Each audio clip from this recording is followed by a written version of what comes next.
First, I'd like to thank. Could you lift that up, please? I can't wait. Eddie, I need your help. It ain't working. Okay. Go like bend down. First, I'd like to thank.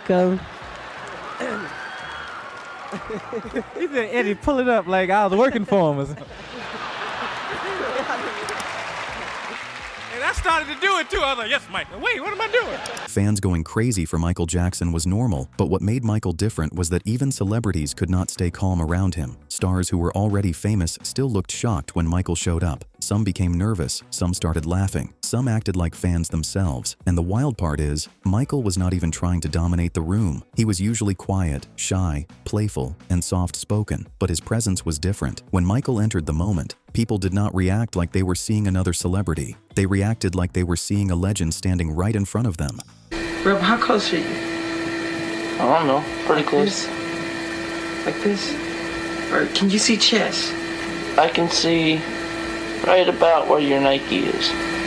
What a schmuck. Back up. That is why this moment explains his effect so well. Michael did not need a stage or spotlight for people to notice him. Even when he tried to move quietly, his laugh and body language gave him away. Most celebrities can hide in public with a mask or a cap. Michael could not. His fame followed him everywhere. He was trying to act normal, but the world around him never treated him like a normal person. That is what made his public life so difficult and so fascinating at the same time. We would do stuff like go to the movies, and Michael was so famous he had to disguise himself. And we would come downstairs, I'd be like, where's Michael? Michael would be covered up like, I'm over here, Chris, I'm here. I said, Michael, that's you? Yeah, Chris. I thought we was going to the movies. You're not even dressed. I am dressed, Chris. I just can't go in the movies. We got to disguise a little bit. I said, okay. So we go in the movies, and I'm thinking, I'm trying to be secret too. I'm hiding myself. Then Michael laughing louder than anybody. Everybody knows Michael's laughing. Right. He's like, hee. I was like, Michael, shut up. They're going to find you in here. It's going to be a riot. Then the Spider-Man mask proves it even more. Michael puts it on and tries to walk through a mall like a regular guy, but the plan falls apart as soon as people start realizing who it is. The funny part is that his face is covered. Still, the crowd senses something. They feel the excitement before they fully know. A mask could hide his face, but it could not hide his presence. Once one person figured it out, the whole mall changed. It was not a random man in costume anymore. It was Michael Jackson trying to disappear and failing in the most Michael Jackson way possible. One time we went to a mall. We was out. Michael wanted to go to the record store or something. And he forgot he was famous. He was like, I gotta go to the mall. Go to the mall. And we finally said, Michael, you can't go in the mall, man. You forgot who you are. He said, well, let's go. And it was only thing was in the car was a Spider-Man mask. So Michael said, I'll put this on. We'll go in and we get. I said, Michael, you can't do that. Spider-Man ain't gonna just be walking through the mall. Ain't nobody. They gonna know it's you, Michael. He's like, no, they won't. Chris, you don't work. You don't work.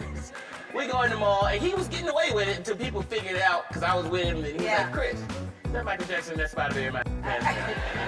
No, that's Spider-Man, that's Michael Jackson. All of a sudden, the mall went crazy, and they had to scoot us out. You should have seen it. But behind all that chaos, Chris Tucker shows another side of Michael. He was not always serious or untouchable. Around people he trusted, he could be relaxed, funny, and silly. That is what makes Chris's stories so good. He is not talking about Michael like a distant icon. He is talking about a friend who joked around and made people laugh when the cameras were not turning every move into a headline. The same man who could shut down a mall could also sit with friends and act like a regular guy. Yeah, we had a lot of fun. I never got a chance to meet him, but I heard he had a great sense of humor, that it was a lot of fun. He would laugh at me all the time, because I would talk, and I guess he just laughed the way I talk. I was like, hey, Michael, he was like, so you're so country. You're so country. You're so country? Is that what you said? Talk about that. Don't be talking about me. Call me country. Don't talk about me like that. Eddie Murphy's story shows the same effect from another superstar's point of view. Eddie was not some random fan. He was one of the biggest entertainers in the world. He had been around movie stars, music icons, comedians, and Hollywood legends. But when Michael enters the story, the whole mood changes. That says everything. Eddie could talk about anyone, but Michael still felt like the main event. He was not trying to steal attention. He did not have to. His presence was already enough to make a private celebrity hangout feel different. Michael Jackson would be there. He watched Cocoon there? Mm-hmm. He was behind the door at first because there was too many people. There's too many people in the room. He was hiding behind the door. I said, Eddie, come. And I went behind the door, and then we were standing behind the door, and I was like, what the hell? There's so many people in there. And when Eddie talks about dinner at Michael's house, it no longer sounds like a normal celebrity visit. This was Michael's world. Giraffes, chimps, bubbles, Neverland, and that dreamlike setting made even Eddie sound amazed. That is what makes the story funny. Eddie had already seen Hollywood luxury. He knew fame and money, but Michael's life still felt like something else. Being around him did not feel like visiting another star. It felt like stepping into a world only Michael Jackson could create. Did you ever get to meet Bubbles, the chimp? Yeah, you know, I met Bubbles, but Bubbles, he had Bubbles and Michael had like a real zoo at his house. And with a big zoo with giraffes. And I mean, he had a facility, a thing that was so big that giraffes was walking around and like, ugh. It was huge. And Bubbles had gotten too old. Bubbles was in the cage, like tripping, like, ah! And Mike was like, don't go near the cage. And we had dinner, though. They brought the trainer, brought the chimps in, and they were running around while we were eating dinner, running under the table. It was surreal. Mike Tyson's story might be the funniest example because Tyson was not used to being ignored. At that time, he was the undisputed heavyweight champion. People feared him and treated him like the most dangerous man in the room. But Michael did something Tyson never expected. He gave Don King the peace sign, walked past Tyson, and acted like Tyson was just another person standing there. I'll tell you something funny about Mike is interesting, right? Yeah. I met Mike one day, I think he was at a concert in Cleveland. I'm with Don King. Right, so me and Don coming, right, and I'm champing everything, did all this shit, undisputed. So Don goes and Don gives Michael Jackson the peace sign like this. Okay. Right, and then so Michael gives Don the peace sign, and so I give Michael the peace sign, and Michael put his hand down. Right. And I'm saying, but in a way I said, did he play me? And no, he didn't play me. I know it was just he didn't see me. I knew he didn't play me, right?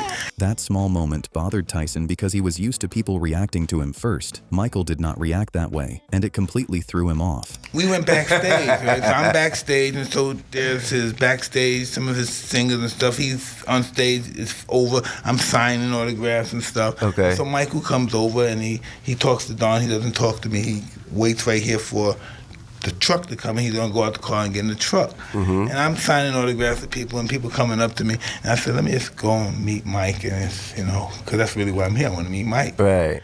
And then I go over to meet Mike, and Mike's like this. He's standing up, and he's like waiting by the door. And then so I come over there like this, and he said, I said, hey, I'm playing. He goes, do I know you from somewhere? Where I know you from? I just shot at the record Undisputed Champ and everything a month ago, right? Yeah. Everybody's all over me in the dressing room, right? And he just waiting by the door, and he goes, where I know you from? I know you from somewhere, don't I? And I said, no, I just a fan. He just broke my ego, he crushed me. Yeah. I said, no, I'm just a fan. Pleasure to meet you, sir. He said, okay. And he got out and went in the car. I said, that cold so I hated his guts.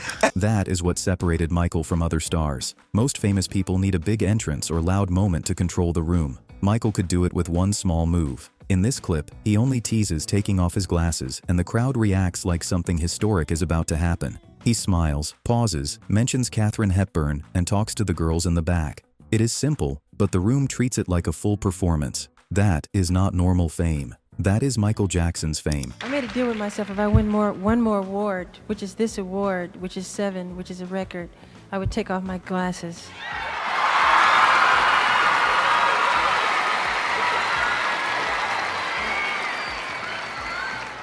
Now, I don't want to take them off, really, but...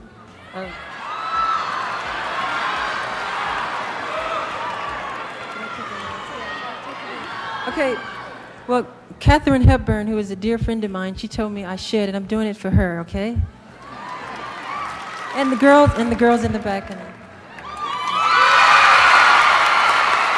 Even during traveling, Michael could find humor in his surroundings and would make the whole situation funny for everyone. Look. The police pulled him out. What was he doing? He was doing a Jackson dance. He was doing every time he starts, the police pull him out. Every time. He could never get on a roll. Poor guy. You guys got Michael's charm was not only about crowds and chaos, he could also make small behind-the-scenes moments feel entertaining. One joke or quick reaction could make everyone around him laugh. That side often gets lost because people focus on the big headlines. Michael had a quiet way of making people comfortable. He did not need to be loud. He did not need to take over every conversation. He could say one unexpected thing in his soft voice, and suddenly the whole room felt lighter. Very dangerous to me. In appreciation for working on the Black or White short film, we'd like to say thank you, and we love you, and we think And you've John? done And a John? wonderful job. Yeah. John? Because What, Mac? John. Mac.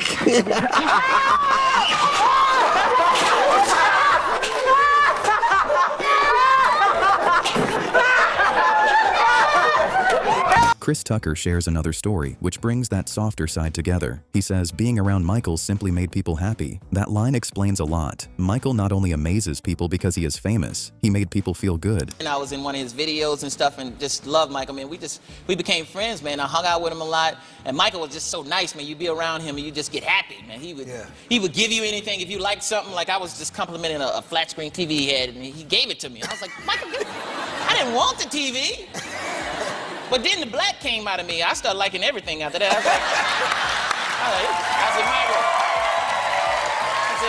said, Michael, I like that Rolls Royce. That's a bad Rolls Royce. Not the old one, the new Rolls Royce, right there. He was like, you like it, Chris? I said, yeah, I like it. He said, you sure you like it? I said, yeah, I like it. He said, well, you better go buy one, because I ain't giving you my Rolls. I gave you a TV. If you enjoyed this video, like, comment, and subscribe for more.